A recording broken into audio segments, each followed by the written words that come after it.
So when school authorities tell a mother that her son is sick and needs to be on drugs, how in the world is she to know that that is simply a lie?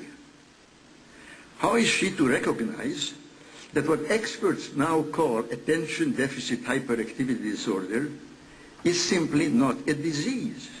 Now, such a mother is not an expert in the history of psychiatry. She does not know that psychiatrists have, for hundreds of years, used diagnostic terms, so-called diagnostic terms, to stigmatize and control people. I will only give you a few dramatic examples. When black slaves in the South ran away to freedom, it wasn't that they wanted to be free. They suffered from a disease called drapetomania. From drapetes, runaway slave, and mania. I'm not making this up. This was a legitimate diagnosis, just like attention deficit disorder is.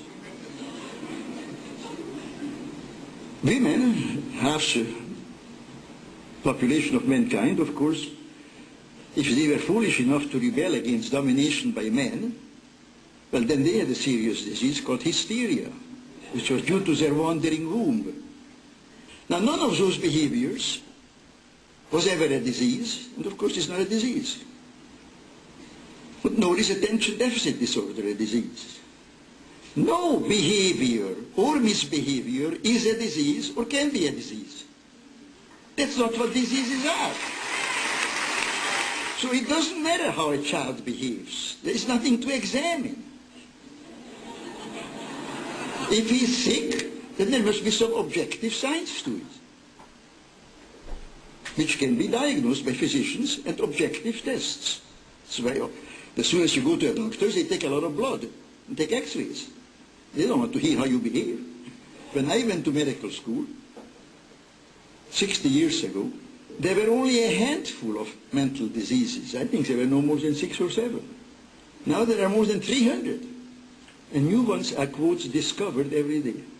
Labeling a child as mentally ill is stigmatization, not diagnosis. Giving a child a psychiatric drug is poisoning, not treatment. Diseases are malfunctions of the human body, of the heart, the liver, the kidney, the brain, and so forth. Typhoid fever is a disease. You all know that? You don't question that. Spring fever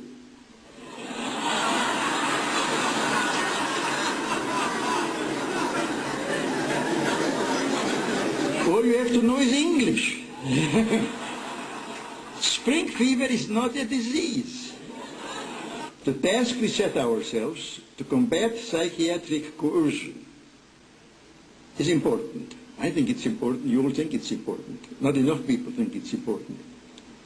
It's a noble task, a task in the pursuit of which we must, regardless of obstacles, persevere.